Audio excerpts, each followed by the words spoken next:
Hello and welcome to Beyond Reproach. This is Stephanie Domingo. And Tux Lurzel. We come to you from Bushwick, Brooklyn, where we record on land belonging to the Lenape Nation, a nation that is one of many, still very much out here doing its thing, and we'd like to acknowledge this. This is the show about scandals and scandalousness in American politics and government. It show is. We were having a tee-hee about The Simpsons prior to this. Dr. Nick. The incredible, incomparable Dr. Nick. An icon. The B is for bargain. Doctor. Yes, 1-800-DOCTORB. Oh, man. So good. We be drinking, we be swearing, y'all. We sure fucking do. Today we are drinking a fancy-ass punch called a fish house punch. Yes, which sounds terrible. Yes. It's also called a Philadelphia fish house punch sometimes. Is that better? No. Okay. I was going to make a joke about water. Oh, we have a number of listeners from Philadelphia who will come for you in the night. Is water a Philly thing or is it Pittsburgh? I know it's a Pennsylvania thing, but I'm not sure. I thought it was just Pennsylvania. Oh, okay. Maybe it's both. But I don't know. Comment and let us know. Write in. Tell us. Like New Jersey. Do you say water? Well, you can make this punch with water.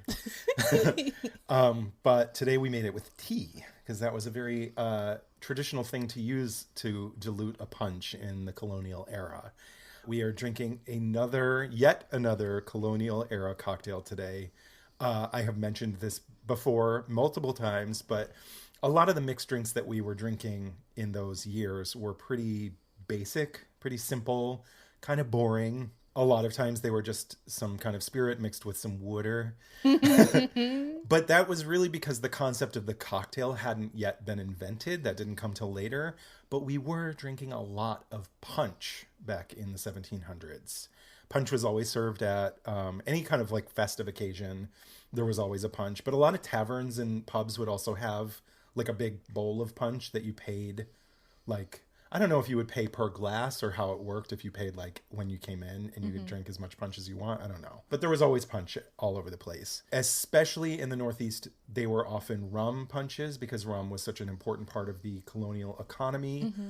They were usually flavored with some kind of citrus most of the time, and a lot of times they were often diluted with some kind of brewed tea. It could be a black tea, green tea, herbal tea, whatever, but they would use tea because they had more flavor than just plain water.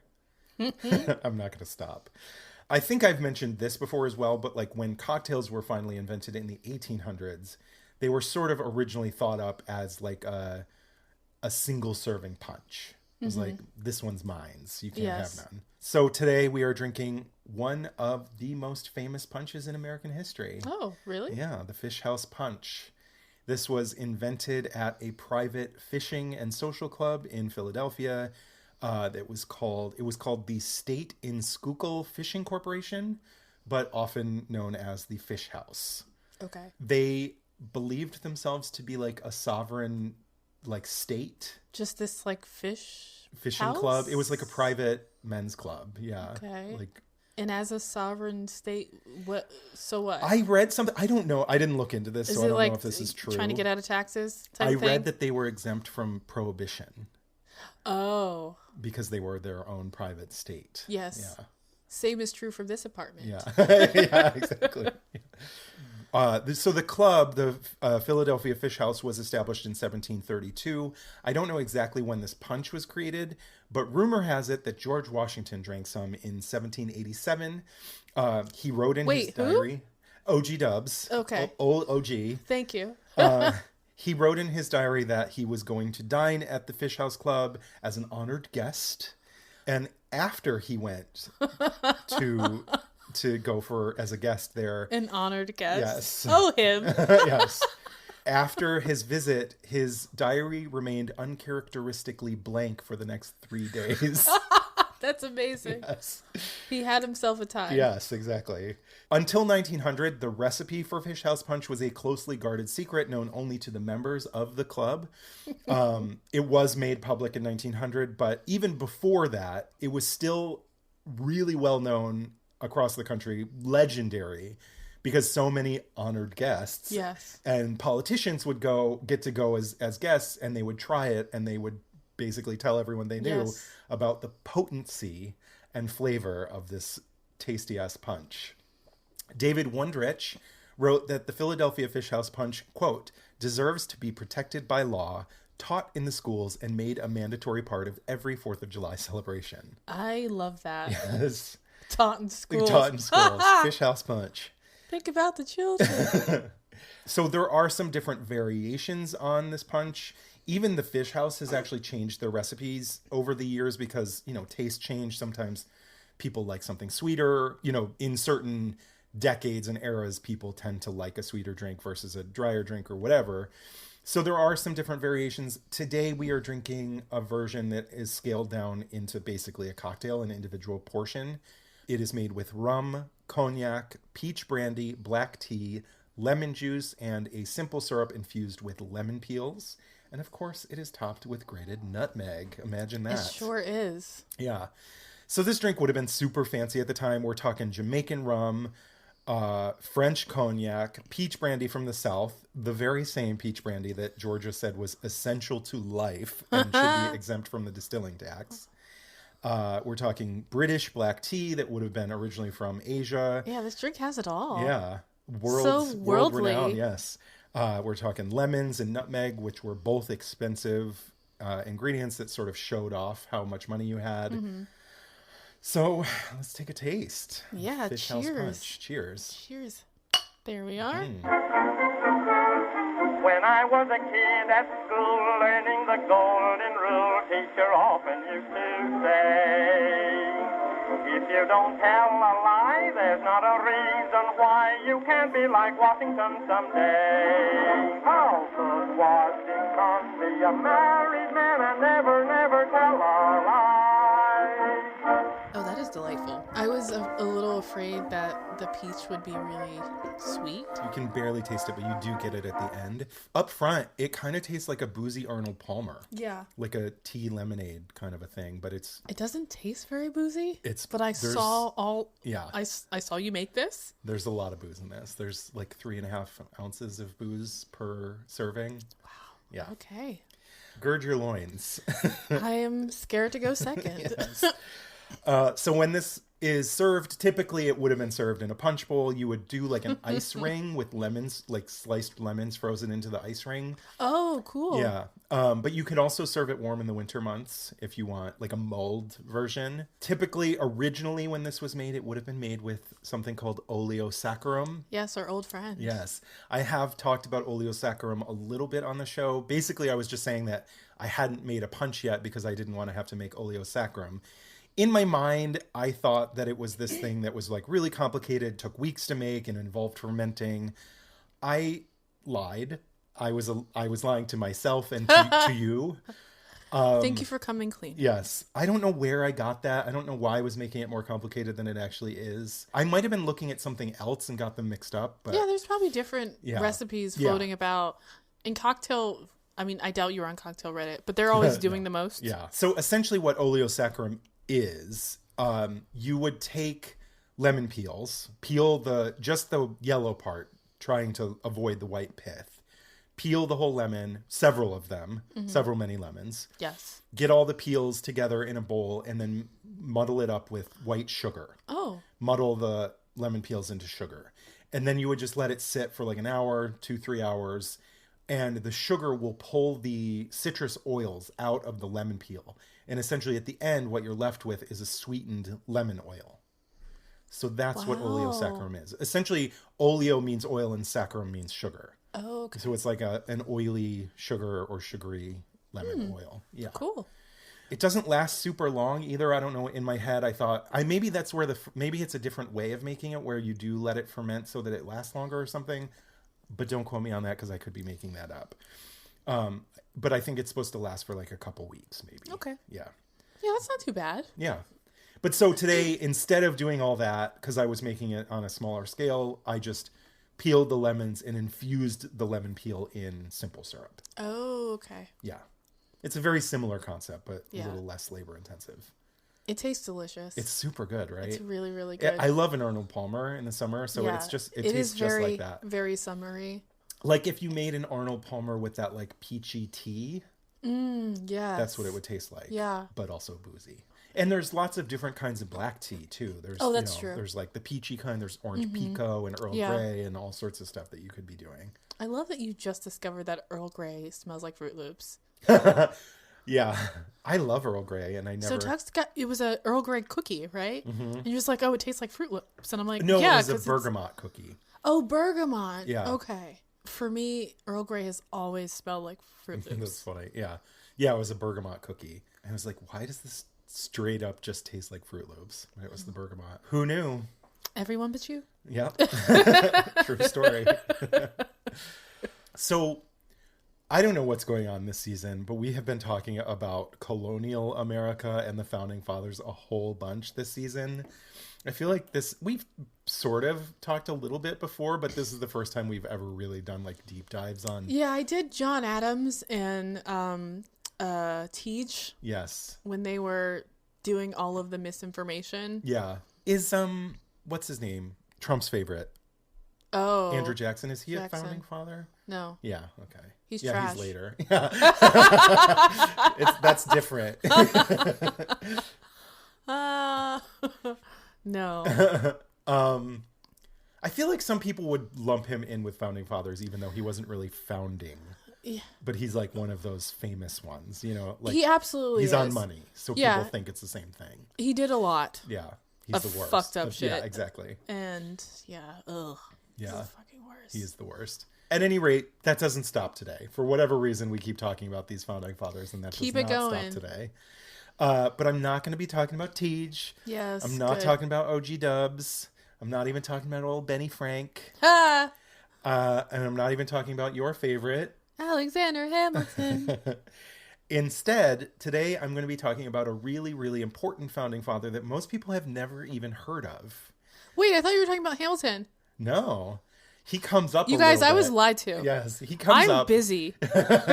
All of these people will come up a little bit. I will mention all of these names again, but he's not the topic today. I was sold a bill of goods. Despite having written the famous words, "We the people of the United States," Gouverneur Morris has been largely left out of American history. He kept very detailed diaries during his life, so it's not because we don't know much about him. Maybe it's because his name is too hard to pronounce. It's like a French spelling. It's Gouverneur. Gouverneur. Oh, he's not just a governor? No, that's his name. Gouverneur. Okay. Yeah, Gouverneur Morris is his name. So maybe that's why he's been left out of history, because his name is too hard to pronounce. Maybe it's because he's one of the youngest founding fathers. Oh, okay. Maybe it was because he was vocally opposed to slavery, the French Revolution, and the War of 1812. Damn. All of which made him really unpopular with his colleagues. These kids these days. I know. Shake harder, boy. Or maybe it's because he just doesn't fit the mold of what people think a founding father is supposed to be. Gouverneur Morris was handsome, successful, immodest, outspoken, funny, witty, and loved to gossip. Oh, I love him. Yes. Okay. He sounds like the kind of person I want to hang out with. He's my founding father. Totally. He kept some really, really detailed diaries throughout his life, and those diaries reveal way too much about him and the lurid, scandalous, and sexy life that he led. I love this story already. He was well known for his sexual appetites and public affairs, Ooh. the most notorious of which happened in the Louvre. Okay. Yes. I see you, Gouverneur. Yes. Later in life, he married a notorious, infamous woman who was 2 decades younger than him. Over 2 decades younger than him. Damn. And he had a peg leg. What? Yes. He also happened to have a peg leg. Wait, he had a peg the whole leg time? The whole time, though? The whole time. He was a very sexy peg leg. He was a founding father with a peg leg? Uh-huh. That's amazing. Yes. So we had a disabled, founding father. Yeah, yeah. So I would like to propose a toast. Raise a glass. Yeah. To getting jiggy with it. No. Na na na na na na na na na na na na. No. I hate you for that so much. That's wow. I want to drink this cocktail, but do I want to drink it to getting jiggy with it? I don't know. I thought you were going to say I want to drink this cocktail, but I also want to throw it in your face. No. That was such a good toast. Finally, Man. I win. How do you compete with getting jiggy with it? Damn, the bar has been raised. See?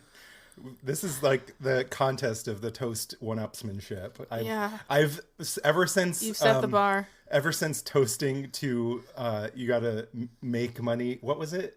Oh, you gotta print money to make money. Print money to make money. Yes. Like, how can I outdo that? Wow. Yeah. I found a way. Getting jiggy with it. You did. You did. I salute you. Yeah. Thank you. So today I'm going to be talking about him. This isn't necessarily like a scandal. It's just sort of he sounds like a scandal. He is a scandal.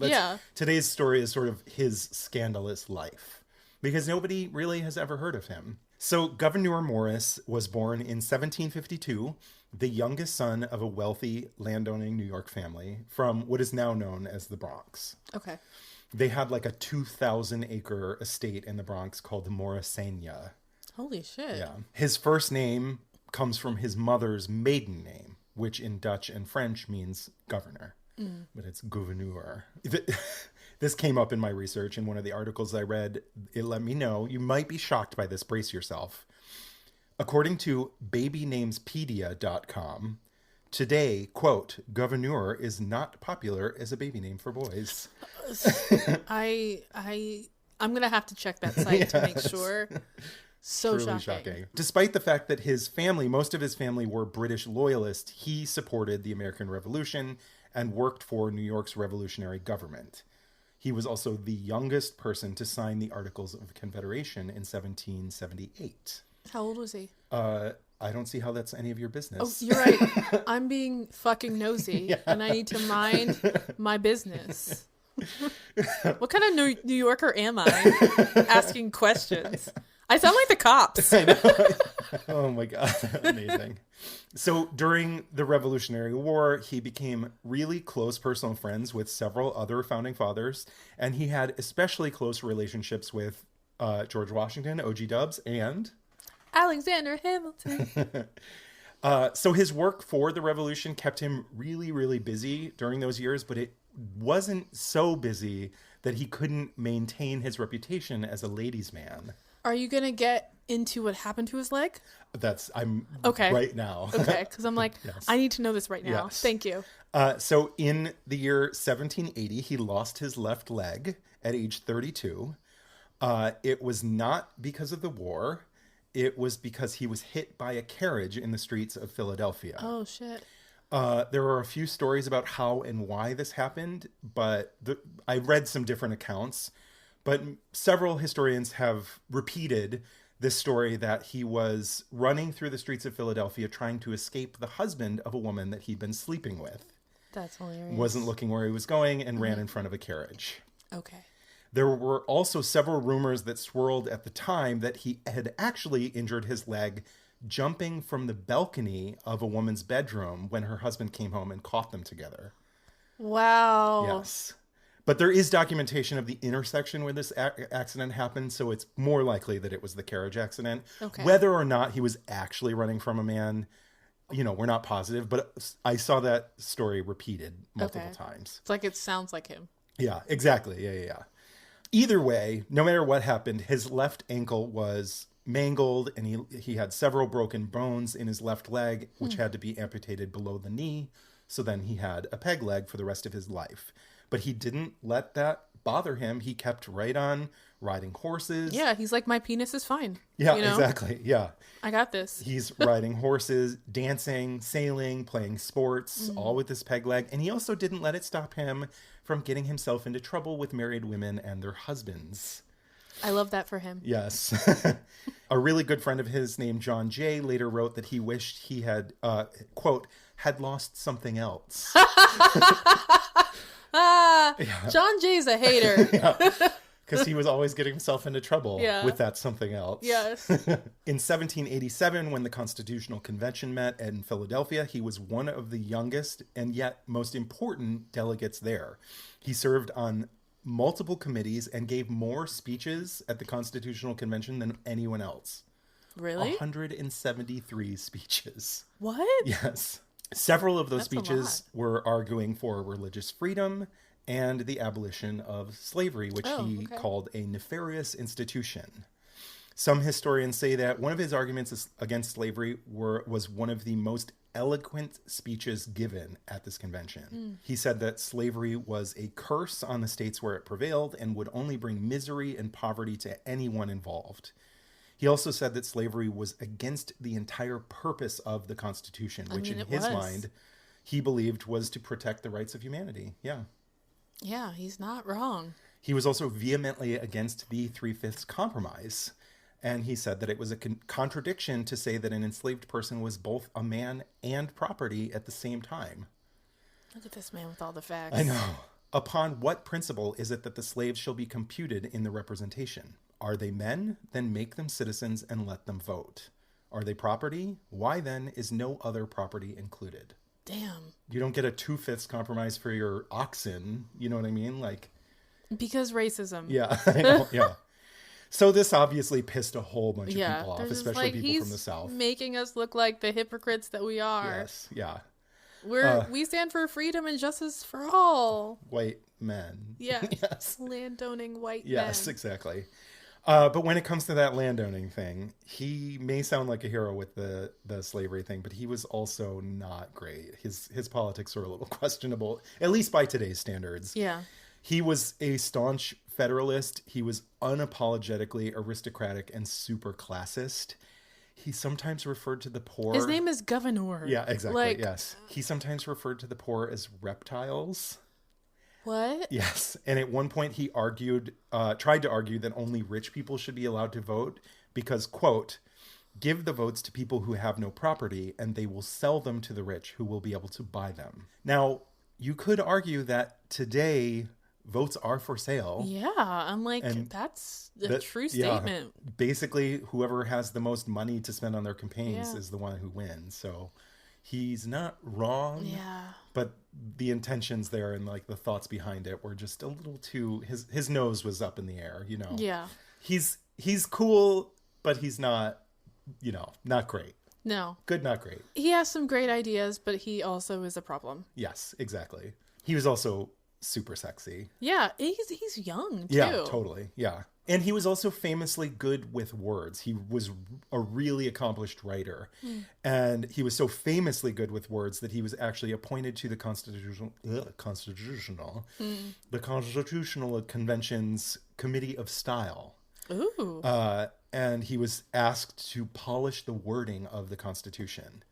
James Madison later wrote, "The finish given to the style and arrangement of the Constitution fairly belongs to the pen of Mr. Morris. A better choice could not have been made." Wow.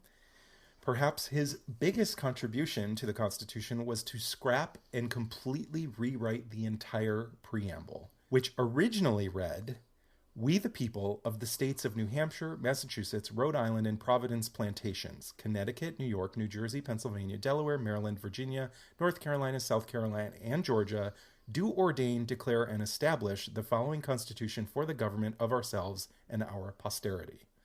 Which he thought was like, A, that's way too long. That's way too long. Yeah. But B, he thought that the focus should be on one unified nation and not just a collection of states. Yeah. So he changed it to... What was the one plantation? Providence Plantations. Yeah, that... Yeah. Oof. Providence is a bad place. Yeah. So he changed it to "We the people of the United States" in order to form a more perfect union. Okay. It's a much better ring to it. Yes. In 1788, once the new government was basically like up and running, things were going well, he got out of Dodge. At age 36, he moved to France, which was in the middle of their own revolution at the time. He went there originally on business. He had some like property he was trying to sell or something. But once he got there, Washington decided to make him the U.S. ambassador to France. So he stayed there for the better part of the French Revolution. He was Okay. there for like 5 years. Thomas Jefferson, I think, had that role for a moment. Oh, did he? Yeah. There's some key differences between him and Jefferson. We'll get into that in a little bit. I'm sure. So he kept these really, really detailed diaries while he was in France. And the stuff that I have read about this man and his life that he led while he was in France, I obviously I can't get into all of it today. It's fascinating, though. If you guys enjoy this story and you want to hear more about Gouverneur Morris, please look him up, because the stuff that was going on while he was in France is incredible. He was such an interesting... He's a super weird dude. Yeah. But like, wow, what a life. He's worth looking into. But basically, the bottom line here is that before the revolution turned really bloody, he was running in the same social circles as the French bourgeoisie. He was hanging out in the palaces of the monarchy, hanging out with all these sort of lower like counts and you know what I mean? And it seems like a big part of the fun for him, at least at first before things got really dangerous, a big part of the fun was that European court society had different views on marriage than Americans did, basically saw the boundaries of marriage as fluid. Yeah, and he was there to take full France, advantage. Yeah. He's like, They're yes, still please. like that. Yeah. Lucky bastards. So he was having all of the sex Yeah. while he was in France. But the thing that actually really set him apart from a lot of the other men who were his sort of like contemporaries at this time is that he actually like really enjoyed talking to women and hanging out with women, not just for sex. Like he actually saw women as people. What? I know. Which like at the time was significant. Like people did not, or men. Or did even not. now. Yeah, I know. Seriously. Yeah. What? At the time. Yeah. He would have these like deep, serious conversations with many of the women he met while he was in France. And in his diary, he gave them full credit for being insightful, intelligent, Wow. witty, and being perceptive political thinkers, which like they weren't even really allowed to talk about politics a lot of the time. You know, that while that was all happening, he also was having plenty of sex. So let's get back to the sex, because that's the fun part, obviously.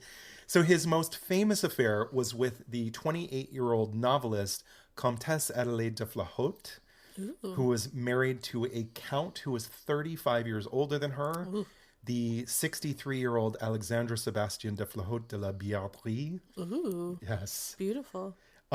When Morris first met her, Madame Flahaut was living in her apartments inside the Louvre, which was at the time still a palace for the French monarchy and not an art museum yet. I didn't know that. Yeah, that was Louis XVI's like palace. I mean, that makes sense because it's ginormous. Yeah. Wow. Yeah, it was built as a palace for the king. Of course it was. And then Versailles was like their summer home. Yeah. But that's like they weren't always at Versailles. It was just the Louvre was like their main place, you know. So she had apartments in it was her husband, Alexandre Sébastien de Flahaut de la Biardrie, had these apartments in the Louvre. And what a name. I know. So he was 17 names. I know, right? Everyone has a million names. I feel like the richer you were, the more names you got. Yeah. So Gouverneur Morris's diary is filled with all of these entries talking about going to the Louvre to see Madame Flahaut, to quote, do the needful, or quote, celebrate. Do the needful? Yes. That's so good. These were his two favorite euphemisms for sex in his diaries. Celebrate. Yes. I do. Celebrate. That's pretty good as well. He was celebrating all over Paris. Yeah. He and Madame Flahaut. It turns out, or it looks like, they really, really liked the thrill of public sex and the possibility of getting caught. They once had sex in a convent. Whoa. And there's one diary entry that he writes that they were celebrating in the hallway of the Louvre while someone was in the next room playing an instrument, and his husband or her husband was in the apartment downstairs. And there were like just people coming like through the halls. They had all the doors open. Yeah. I love that. He wrote, quote, go to the Louvre. We take the chance of interruption and celebrate in the passage while Mademoiselle is playing at the harpsichord in the drawing room. The husband is below. Visitors are hourly expected. The doors are all open. Wow. With a peg leg. Clearly he was fine in other ways. Yeah, exactly. Yeah. So Madame Flahaut was definitely not the only woman that he was sleeping with at this time. He mentions in his diaries... Celebrating, yes. He was doing the needful with many, many other women, including Madame Flahaute's own niece. What? Yes. Oh, no. But she was also seeing other men at the same time. Yeah, well, it's, She France. was, what would be the masculine version of a mistress? A mister? She had lots of A other lover. misters. Yes. Lovers. So her most familiar lover was a French diplomat named Charles Maurice de Talleyrand-Périgord. Ooh, he sounds wealthy. Yes. He is actually the father to Madame Flahaute's only son, even though she was married to someone else. Okay. He later became Napoleon's foreign minister and actually sold the Louisiana Purchase to the United States. What? Yes. Wow. Okay. Everyone was just having themselves a time at this point. It's France. Yeah. That's what you do. Yeah. I love it. Especially, at this point during the Revolution, the bourgeoisie was having too good of a time, which is basically what caused the revolution, Yeah. But yeah, the fun couldn't last forever. On that note, I think it might be time to take a little break. Yes. Get some more Yes. jaw juice. You're like the Tin Man that... Oil can.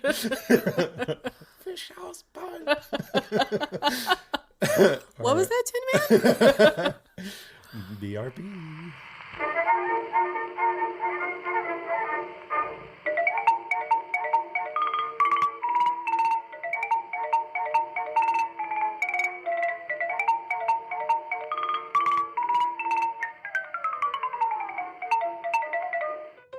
Hey, this is Brandon from Peculiar Picture Show, the podcast that talks about movies, maladies, and mental health. And this is Maria, also from that podcast. So we were wondering, do you like movies? Do you like mental health? Oh boy, do I ever, Brandon. Well, then I've got a podcast for you. Peculiar Picture Show is the podcast for you because it is about movies and mental health. That's right. We use movies to talk about mental health issues like borderline personality disorder, social issues like systemic racism, and other things. Like how bad Shakespeare in Love was. Yeah, sometimes we just talk about how bad the movie is. And we really talked about that one. But sometimes we have games. Maria used to be a teacher, and so she loves to quiz people. I really do. So check us out online at peculiarpicture.show. That's our website, and you can stream all episodes there. Or you can find us on any major podcast channel. All right. So good. It's so good. So peachy. I need more. So everyone was having themselves a time, but eventually the French Revolution, as time went on, became more dangerous, more violent. Less sexy? Yes, exactly. Morris was, quote, the only foreign representative who remained in his post throughout the worst days of the terror. He was there through like the thick of it. I read 2 different accounts of him having to use his peg leg to save his own life. Oh, wow. One historian wrote that he was riding around in like a fancy carriage, like a rich person's carriage that caught the attention of some rioters or whatever. He was riding in this carriage with a lady friend. I'm shocked by this. When a mob surrounded the carriage, and he pulled off his leg and shoved it out the window, shouting, "Vive la Révolution!" which distracted people long enough that the carriage could run away. That's hilarious. Like, what? That's a leg? What the fuck? Somebody's leg is sticking out the window? What's happening? So what was a peg leg like back then? I think it was just like what you're thinking, like a pirate? Yeah. Like just like the I little think it's just like a stick. I mean, maybe it was more leg shaped. Yeah. It was probably more leg shaped. I think at it that probably point. was, yeah. It was sort of like strapped on somehow. I'm not sure. But I read another story that Morris, quote, found himself at the center of a hostile mob in favor of hanging him on the nearest lamppost. He unfastened his wooden leg, brandished it above his head, and proclaimed himself an American who had lost his limb fighting for liberty, which is a lie. I love him so much. At which point the mob, quote, the mob's suspicions melted into enthusiastic cheers. He Like, has this guy's all right. What a guy, right? He's so like quick on his feet. Yeah, totally. On his one On his leg. one foot, yeah. Didn't even need 2 feet to be No. quick. A Yeah, legend. that's funny. I took this out of my outline, but there was a quote that he wrote that he had so little trouble missing a leg that he might as well just get rid of the other one too. Like he was making jokes with his friends. I mean, yeah. Yeah. So he was in Paris for 5 years, and during this time, he saw some of the bloodiest violence of the French Revolution firsthand. Whoa. In July 1789, he wrote in his diary, "After dinner, walk a little under the arcade of the Palais Royal, waiting for my carriage. In this period, the head and body of Monsieur de Foulon are introduced in triumph. The head on a pike, the body dragged naked on the earth. What? Afterwards, this horrible exhibition is carried through the different streets. Gracious God, what a people." And these kinds of entries were pretty rare in his diary at first, but as time went on, they became more and more common. French really didn't give a fuck. They were living in a really oppressive society where like oppressive. They had no money because Louis XVI had he was the Jeff Bezos of, you know what I mean? And they rose up and they really did shit. Exactly. He was launching dicks into space in France in the 1700s and the French were like, no motherfucker, that's our money. So do you know who Desus and Mero are? I know of them, but I haven't seen. They're two Bronx-born podcasters. They now have a show on Showtime. They have a podcast called The Bodega Boys, and one of the hosts is from the Dominican Republic. The other one is Haitian, and the one from the Dominican Republic was saying that his father was always saying, because the DR was so fucked up by just colonialism. Sure, yeah. And there were so many uprisings, but like once he moved to this country, he's like, yeah, these people are too comfortable to ever have a revolution. Well, that's the and we like, have our phones, we have all of our they Yeah. And he said this in the 70s. Yeah. So They before smartphones. They know exactly what they're doing to keep us placated, you know. It made me really sad when I heard that. I'm like, oh. It was at a point where like people couldn't afford to eat. Yeah. It was a different set of circumstances. Totally. But things are getting worse and worse every year in this country, so we might not be that too far off. We'll see. Yeah. Eventually things become, scary enough, dangerous enough that Gouverneur gave money to Madame Flahaut so that she could get some fake passports so that she could get herself and her son out to London. They fled to London. Unfortunately, her husband went to the guillotine, Madame Flahaut's husband. Shit. Morris used bribes and the power of his office to try to save several nobles and intellectuals to try and help them escape the guillotine. Sometimes weird that they all stayed in the palace, I know. It's a sinking ship. They're going to get you. I mean, much like a sinking ship, a lot of people didn't want to believe that it was sinking. You know what I mean? People didn't want to believe until it was too late. But you're seeing your friends dragged in the street, naked, and like their head put on pikes. Yeah. I would think it would be hard to get over that sort of sight. I mean, when you have money and influence, like just bitch be gone. Like I know. Go anywhere. Yeah, I'm sure you that have some people all of fled. the money. I'm sure that a lot of people did flee, but I think at the same time, it was sort of a situation where like people are really good at lying to themselves. Look at like COVID. You know what I mean? People are like, I couldn't die because I'm healthy. I'm this. I'm not obese. I take Joe Rogan's vitamins. Exactly. Yeah. So they all had reasons in their heads that like this only happened to that guy because he was doing the wrong thing, but I'm not doing anything wrong, so I'm fine. You can rationalize it. Exactly. That's true. I'm by no means an expert on the French Revolution at all, but I'm just kind of assuming like why people wouldn't leave. Yeah. I'm sure some people did, but most of them, like I understand being in the war-torn place and you want to leave and you have no funds, but these people have all the funds. Yeah. I mean, some people left and then were like arrested by other governments because France was also at war with like Austria. What's his name? Lafayette ended up becoming a prisoner of war when he tried to flee France. Like there's the Marquis de Lafayette. Yeah. And then Gouverneur Morris actually tried to like save him, went to Austria after he was in France.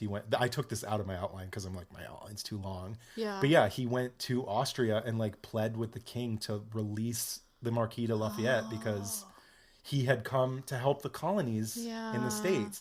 So there were reasons why people couldn't leave France too, Okay. It's funny with Europe. Europe is so small compared to the United States. But these are all different countries. It's not as easy to just go, you know what I mean? As like going to Pennsylvania. It's not like they could, fly. Exactly. There was no like EasyJet. Yeah, totally. For them. I mean, they're too rich for that. But like, you can't fly. You have get your carriages and all your trunks and everything together. Oh, leave that shit behind. Leave that shit behind. Yeah, but I mean, people have like estates, and it's all sort of like, it's all on paper. If you can't just show up somewhere and be like, I'm rich, I'm like, well, where's your money? Yeah, that's why that's a problem. Yeah, exactly. It's like you really don't have anything. Yeah. What you have is like influence. Exactly. Yeah, estates. Well, and I think that's like, people just thought it's not going to get that bad. Things are a little rough, but it'll get better. Yeah. And I don't want to leave all of this. Yeah, I understand the fear. And things, especially if it's like, it doesn't feel that bad. Yeah. You know? Yeah, eventually it did get really bad. And by then, I think a lot of people did flee. It's like the boiled lobster sort of thing. Exactly. Yeah. Frogs. Frogs? I thought it was lobster. I think it's frogs. Okay. I mean, it doesn't matter. Some kind of animal in hot water. Yeah. But anyways. Some sort of animal murder. Yes, exactly. Slow, comfortable death. It's a hot tub. It just gets a little too hot. Just tad, smidge. Yeah. So he did his influence, with between his office and the bribes that he was able to make, he did have some influence and helped some people escape and escape the guillotine. But sometimes it didn't work, and he was literally watching in horror as his friends' heads were cut off, mounted on pikes, and paraded through the streets. He saw this happen. Dark. Unlike Thomas Jefferson, old Teej. Teej is a wimp. Yeah. Morris He's like, I want to live. Bye. Yeah, exactly. But Gouverneur Morris was also really critical of the French Revolution while he was there, while it was unfolding. He was like vocally opposed to it as the French foreign minister. And he was also really sympathetic to Marie Antoinette, way more than the king. For some reason, he had this idea that like, because she was a woman and she wasn't really allowed to do things, that she was sort of off limits somehow. But so because of this, after 5 years in Paris, the new French government was like, get the fuck out of here. You're not, you don't support us. You're down with the aristocracy. Exactly. Like, we don't need you here. Exactly. That time is over. Yeah. So after 5 years in Paris, they booted him from France. And he went all over Europe after this, though. He went to Vienna to try and help the Marquis de Lafayette. Yeah. He went to London. He went to Berlin. He was all over the place. And everywhere he went, he was dicking down bitches all over the world. It's one of Tux's favorite things to say. Never. Never say that. Don't you lie to people. Dicking dumb bitches. Oh my God. I was like, am I writing this right now? I'm writing dicking down bitches. This is something that Tux was agonizing over. He's like, people are going to think I'm this way. I'm like, you are an old woman. What are you talking about? Now I just sound like an old woman trying to sound like a young man. Yes. But yeah, so he went all over Europe. Eventually, though, he did go back to New York in 1798. He moved back to the States. Years before, like before he even left, he said that he never wanted to run for elected office. He wanted to basically like help the government set itself up, but didn't really want to be a part of it exactly. Mm-hmm. But once he got back to the States, his good Judy. Oh, that's his good Judy. Yeah. Alexander Hamilton. Of course they're friends. Yeah. So Hamilton basically pressured him and convinced him to run for Congress. And in the year 1800, he was elected senator of the state of New York. Oh, okay. Yeah. He was really, really close with Hamilton. He, according to one historian, one of the most poignant entries in his diary was the day he was sitting with Alexander Hamilton as he lay dying after his duel with Aaron Burr. Morris was devastated by Hamilton's death, and he broke down at the funeral while he was delivering the eulogy. Oh, no. Some historians even kind of suggest that they may have had a romantic relationship, these two men, or at least a sort of a flirtation. Several historians do believe that there's evidence that Hamilton may have been bisexual. And after analyzing the letters between Hamilton and Morris... I also heard that. Yeah. It does appear that in their letters together, there was some sort of like playful, open flirtation. Yeah. Affection. Yeah. There's plenty of references to one another's sex lives and their affections for one another. People wrote differently. People used language differently back then. So these letters are sort of open to our interpretation. So I don't really want to spend a ton of time talking about like how the letters could be interpreted. I'm just kind of leave it at that and say like it's possible. We don't know for sure. It was a long time ago. Exactly. It's hard to know. Yeah. If you are interested in the possibility that Alexander Hamilton may have been bisexual, a quick Google search will turn up a wealth of information on all of the letters that he had with some very close male friends, much closer than Gouverneur Morris. And these letters are filled with these like sappy, like sticky, gooey, like declarations of love. Yeah. Filled with plenty of sexual innuendo and like all these references to affection. Are you talking about Lawrence? Yeah. Yeah. So I'm just going to leave it there. I may end up revisiting this. Please do. Yeah. Maybe in a mini-sode sometime soon. We'll see. Maybe. But whether or not Gouverneur Morris and Hamilton had a romantic relationship or not, they did have a very strong personal friendship. Mm-hmm. And the fact that he was there in Hamilton's last moments and that he wrote his eulogy just goes to show you how close they were to each other and how much they meant to each other. But so for years, Gouverneur Morris had never settled down.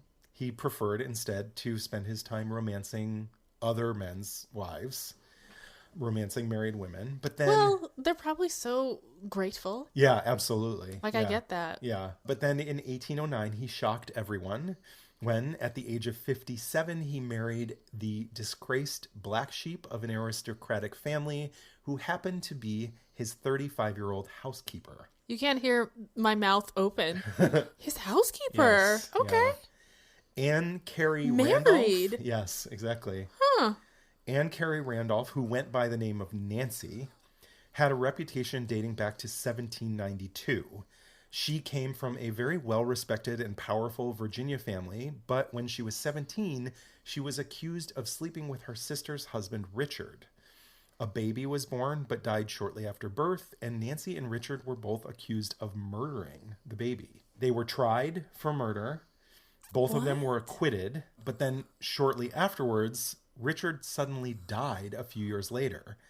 And then after Richard's death, both Nancy and her sister were considered suspects in Richard's death. Okay, so not every death is a fucking murder, you guys. Yeah. Of course, there was no proof. Nothing came of it. But then after this, her family disowned her. They're like, you are just one scandal after another. We don't want you around. So penniless and in disgrace, she moved north looking for work. And Gouverneur didn't really seem to mind her reputation. He may have even hired her because of it, because he loved scandal and mess. He loved mess. He loved mess. She also was really good looking. I was about to say, she's beautiful, clearly. Exactly. Yeah. He also certainly loved the scandal it caused when he shocked his Christmas party guests. What a messy bitch. I know. Wow. Yes. In 1809. It has come to my attention. Yes, it's recently come to my attention that I'm getting married. Okay. So yeah, during his Christmas party in 1809, he had a surprise wedding to Nancy. Wait, what? No one knew that he was getting married that day. His guests showed up and he was like, oh yeah, by the way, I know it's Christmas, but I'm getting married to Nancy, who is also 22 years younger than me, by the way. And all of his guests were like, what? He wrote in his diary, I married this day Anne Carey Randolph. No small surprise to my guests. Wow. This man, even with his diary, he's like telling jokes and like being like, tee. He's so good. Yeah. So 3 years later, they had their only child, Gouverneur Morris Jr. I'm not 100% sure that he was faithful to Nancy, but I do know that he fathered a child at 56? Yeah. She was, what did I say? 36 or something? Yeah. But yeah, they had one son. But they really did love each other. It appears from how long did evidence. She work for him? Not for very long. I think she showed up and he was like, oh. Oh, yes. Yeah. Of course he was. Yeah. And he's getting a little older by this point, so he's like, okay, I guess it's time. Yeah. And this hot lady is like not going to turn me down because her family has like cast her out. She needs me. Yeah, exactly. But they did. And I need her. Exactly. Yeah. They had a really, really close, like super loving relationship. Aww. There's all these stories about like love letters that they wrote and like, okay. But then, unfortunately, in 1814, an angry cousin of Nancy's from the South who like was still pissed off about everything that had happened. Oh, she's from the South? Yeah, she's from Virginia. Oh, okay, yeah, that is the South. Yeah. It's like the north of the South, but It's southern enough. Yeah, exactly. They say y'all. So this cousin started spreading rumors about her, saying that, well, among other things, saying that Nancy had poisoned visitors to their estate. They had a dinner and like that she poisoned the guests at their dinner, and that her son... What would be the point of that, though? Because he was pissed about everything that had happened when she lived in the South, that like the death of the baby and the death of her sister's husband. So he was just trying to stir up the pot. He was pissed. And Okay. He's not good at lying, though. no, not at all. Because like nobody died. Like what are you talking about? Yeah. Show us Who the are bodies, these poisoned guests? sir. Yeah. Yeah. And it's like guest plural. Like, exactly, come on. Yeah. He also was trying to say that her son was by somebody else, that she was sleeping around. It's like, you don't have any proof of that. Shut up. But it worked. It kind of like, after this, like most of Morris's family and a lot of his friends stopped coming to their house, stopped visiting them. Their home was suddenly like, they had like this big estate. He loved entertaining. He loved having parties. And like suddenly it was empty. It was like no one was coming over anymore. He was really bummed about it. It was really upsetting to both of them. But by this point, he was busy turning New York into a global powerhouse. In 1807, he was appointed to the commission that planned New York City's iconic grid system. What? He was in charge of the grid system. Is he like a city Well, he was planner? the senator of New York State at that point. So he was also appointed a chairman of the Erie Canal Commission. They're just giving jobs to rich people or something? But he was like really in like important on these commissions and like made some really big But what decisions. does he know about the like? He was the one of the people who decided that the Hudson River should be connected by canal to Lake Erie rather than just Lake Ontario. So that meant like, because of him and probably some other people, but it was partially his decision to basically have access to all of the Great Lakes and not just Lake Ontario. Because there's between Lake Ontario and Lake Erie, there's Niagara Falls. Yeah. So you can't go between those two lakes. But once you get into Lake Erie, you can go to all the other lakes and you have access to the entire Midwest because of that. That was his decision. It's a longer route. It was more expensive. Yeah. But it opened up New York City trade to the entire Midwest. Yeah. Chicago. Yeah. Detroit. Exactly. Yeah. So it was a big deal that he was on this commission and this happened because of him. And he the grid system was partially his idea too. They just were tasked with like trying to figure out how to deal with New York's expansion. But the grid system came sort of not just because of him, but like there were plenty of other ways that they could have done it. But they were like, you know what? It's going to be cheaper to build straight square buildings. It's going to be more efficient, faster, and cheaper.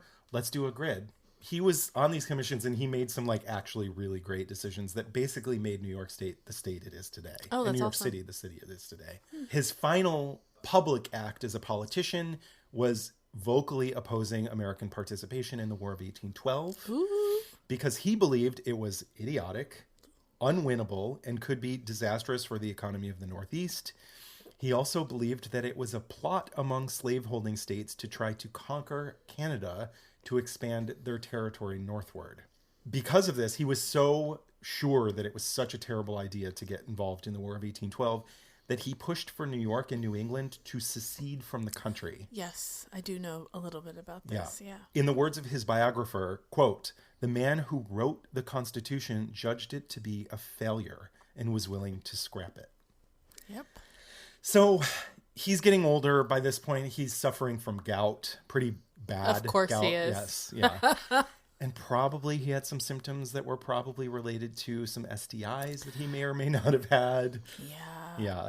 So in 1816, he had a painful urinary tract blockage. Ooh, yikes. And he decided to take matters into his own hands. What? No. Tried to clear it himself using a piece of whalebone as a catheter. Okay, give me a moment. I'm gonna send my spirit elsewhere. Yes. So just in case anyone at home listening wasn't sure if sticking a piece of whalebone up your dick is a good idea or not, it's not. It's not a good idea. It is, in fact, a really bad idea. Do not stick a piece of whalebone up your dick. He died because of his wounds? Yes, Of course he did. Did not clear the blockage from his urethra, but he did cause some pretty nasty internal injuries that got infected. and he passed away on November 6th, 1816 at the age of 64. Days after he died, a Boston newspaper wrote that he had died from, quote, a short but distressing illness. How dare they? That is rude. Today, scholars believe that he probably had prostate cancer. Oh. And that's probably what was going on. Oh, okay, yeah. So that's the story of Gouverneur Morris and his wild-ass life. That ending. Right? I know. Sticking a whalebone up your dick. No big deal. Up your pee hole. It was a long time ago, but like, why are you doing your this? own medical procedures is a bad idea. You're rich. You can hire a doctor. Yeah. So I don't know. I kind of want to say that this guy is like my hero. He was so fearless. He's just living his best life with a peg leg. Yeah. He's traveling all over the world, drinking and dancing and gossiping. I just love that he had a diary and that he wrote everything down. What a gift to this world. I know. Laying pipe all over the fucking globe. Yeah. But of course he also had some had some shitty politics. Of course. He is a man. Exactly. Well, so that was, yes, the point I was just about to make. It goes to prove the point that you like to make, that our heroes, our founding fathers, are just men. They're just men. What did I say? You don't know these hoes or something? Totally. They're just men. The end. Yeah. End statement. Mm-hmm. They're not gods. They're not perfect. They are men. Yeah. This man stuck a whalebone up his pee hole. Like, literally. Come now. God. This man... And died. That's how you die. After that life. Yeah. You led that. But like... What a perfect ending to that life. Truly, right? yeah. He died as he lived. Yeah, exactly. Doing weird shit. Doing mess. He only got to live this way because he was rich. Of course. But like, yeah. Good Lord, what a fun life. I'm still just blown away by the fact that he had a peg leg. I know. It really is the icing on the cake. His story would be wild without it, but like with it just adds so much color. I know. That he's like running around having all of the sex, laying pipe around the globe. Just like, but also throwing his leg when he needed to. Holding it up. Look at me, I lost my leg in the war. Like, everyone's like, oh. Yes. You're one of us. One of us. We accept you. What is it? Google gobble. Google gobble. Na.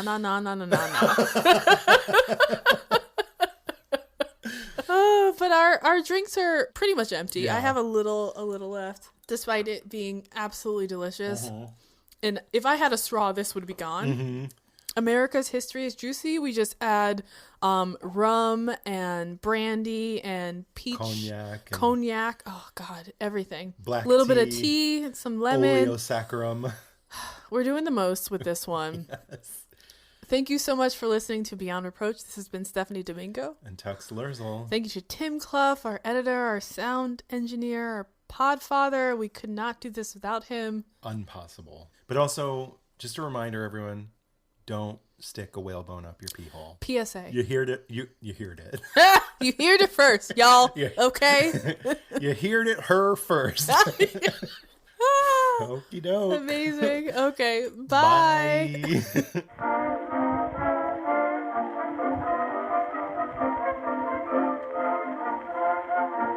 Beyond Reproach is proudly recorded in Bushwick, Brooklyn, on land belonging to the Lenape Nation. Please note we are not historians. We are just a couple of drunks who never shut up and love history.